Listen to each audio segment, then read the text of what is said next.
Hello and welcome to part 7 of the Drz400sm build. In this video, I'll be dyeing some of the brake line holder parts as well as getting the controls on the front end assembled, the brake line set up, the headlight, the tail light on, the front fender on, and possibly the front headlight shroud. Starting off, I'll be dyeing these brake line holders with some Rit black dye. The way I'll be doing this is taking a metal pan, putting in water as well as the black dye, and boiling these until the color gets absorbed from this into these, turning them black.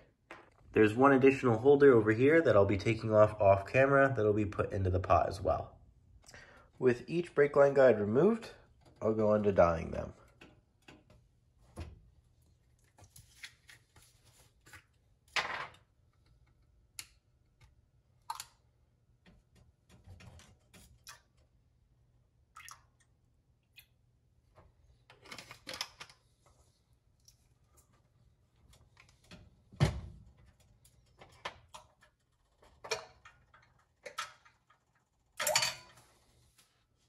With some time for the parts in the dye and water solution to absorb the dye, I'll be taking them out.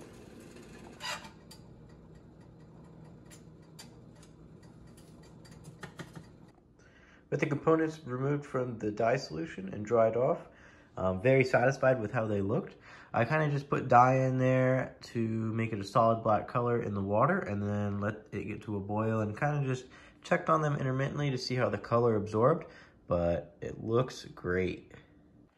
From here, I'll move on to putting some of the controls on the bike. This will be some of the things on the bars that I have to do now, as well as installing the front brake line.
From here, I'll go into mocking the front brake into place.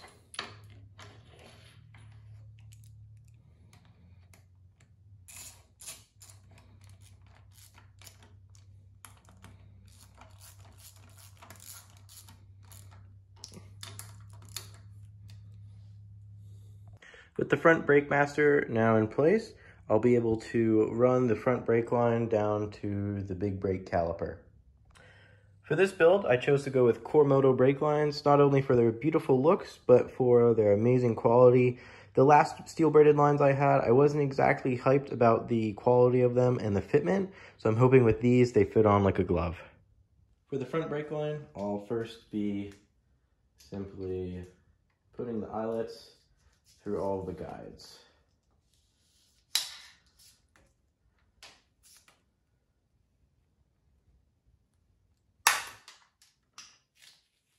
Next up, I'll be installing the brake line on the braking brand caliper.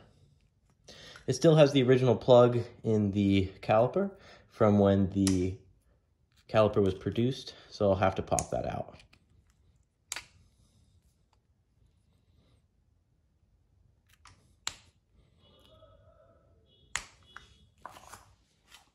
From there, it's as simple as lining up the brake line with a banjo through it with a crush washer on either side.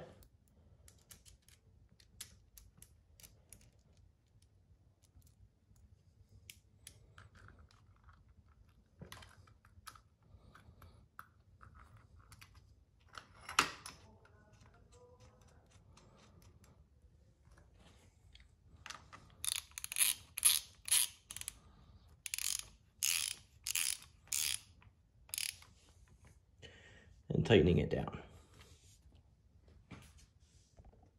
Next, I'll be installing the brake line onto the brake line guide on the forks.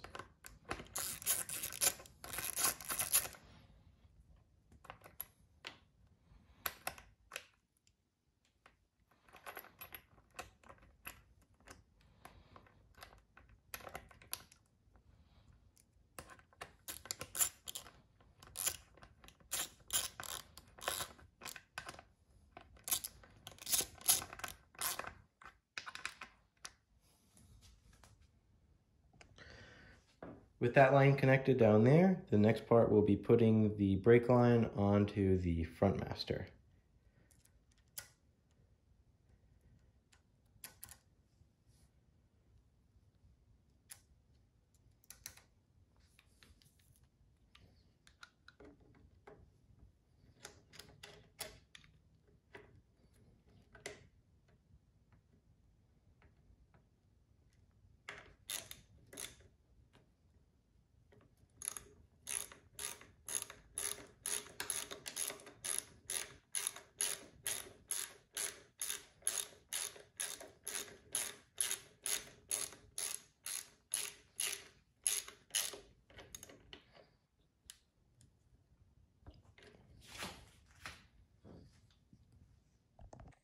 Off camera, I routed some of the cables up in the front end. I will reorganize these later and put them back in their original bag that contains them. But for now, I'm going to go on to reinstall the kill switch and the start switch.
From here, I'll also install these two brake switch wires, which attach directly to the bottom of the master.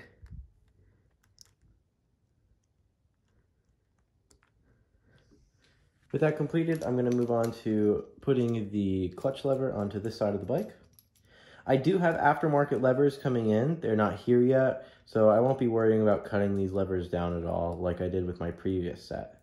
The reason I cut my old ones down was simply for feel, so that they felt the way I wanted them to, for clutch ups and just overall ergonomics.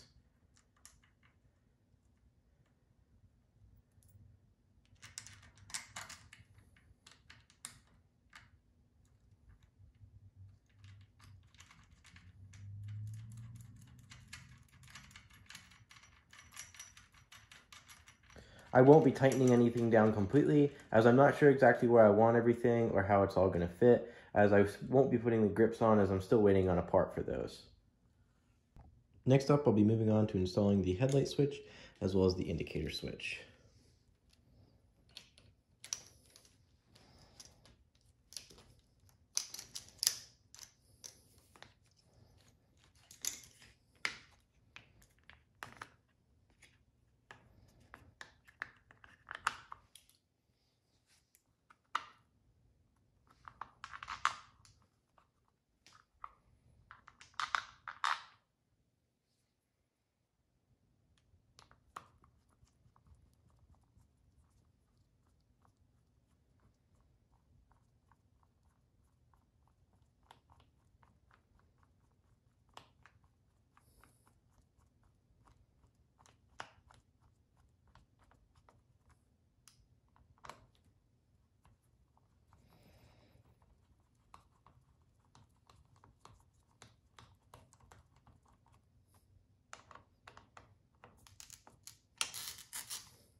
Then I'll be coming over here to simply plug it back into the main harness. Next, I'll be moving on to installing the blinkers. I already have the brackets on the bike. I simply need to assemble the TST ones and then plug them into the OEM connectors. The TST blinker kit comes with everything you would need to install on your bike, including adapters to go from their bullet styles to whatever your OEM connector type is. The only thing in this kit that wasn't included in this section is the blinker relay. This is to get the resistance for LED lights instead of the normal bulbs that are on the bike stock. For each blinker kit, there is a front plate as well as a backing plate and a washer, as well as reusing the nut that came on the blinker stock itself. The adapter I'll install when I already have these installed on the bike. For the blinkers, you simply snake the wires through the hole, making sure to get everything where it goes. Then installing the backing plate,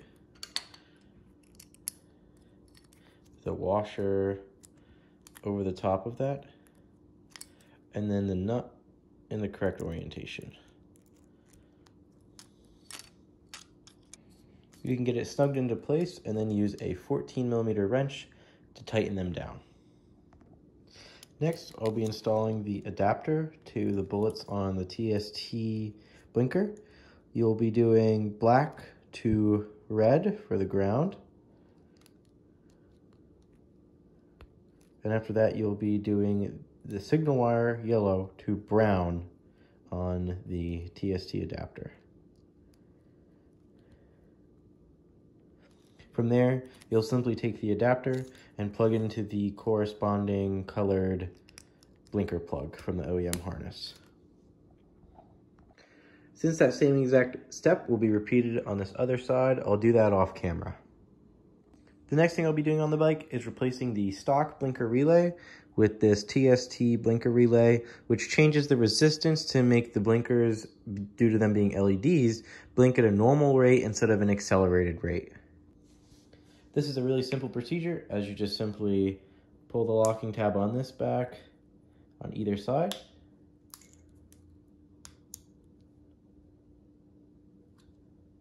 And pull it out. Take the other one you have and simply plug it in. And that's it. With most of the cable routing and everything done up front, I'm going to organize this rat's nest right here before I install the headlight. With everything now a bit more cleaned up, I'm going to move on to installing the headlight. The headlight I got this time is the same exact one I had in my previous bike. It's from J&S Engineering. These headlights are top quality, the fit's great, the finish is great, and the functionality is top tier. A great part about the JNS headlight is that even though it's an aftermarket option, it plugs straight into the factory connection, unlike a lot of other headlights. This one also comes with the hardware to mount it.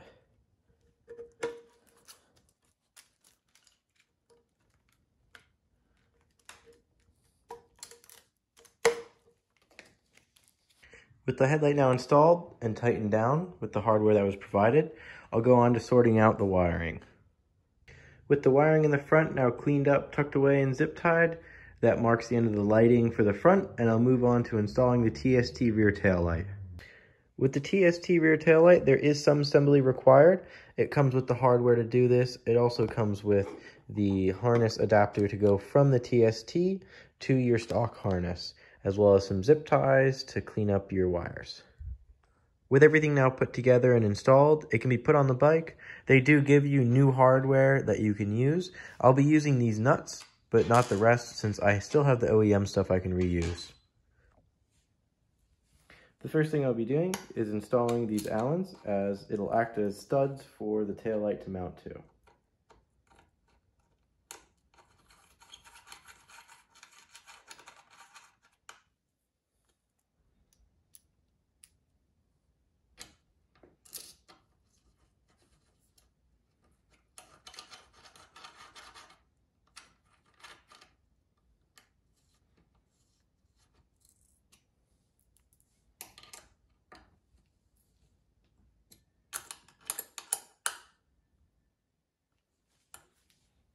From here, the taillight simply slips onto the bottom,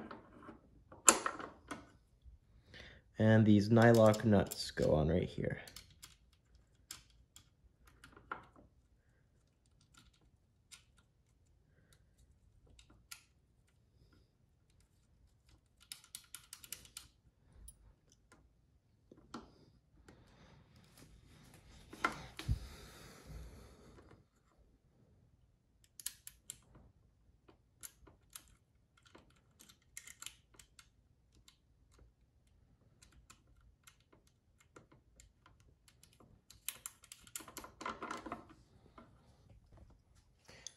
Next, you'll need a 10mm to tighten these down.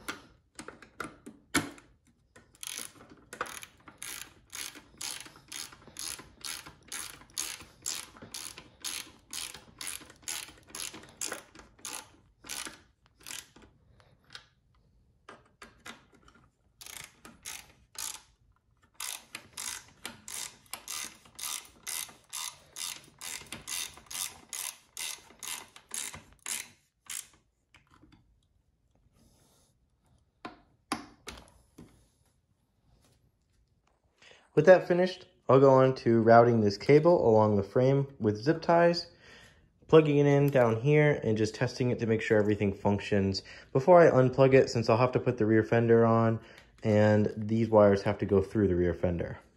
With everything plugged in, I can simply turn the key, testing the headlight, as well as the tail light, hitting the front brake, making sure it functions, and then making sure the blinkers function.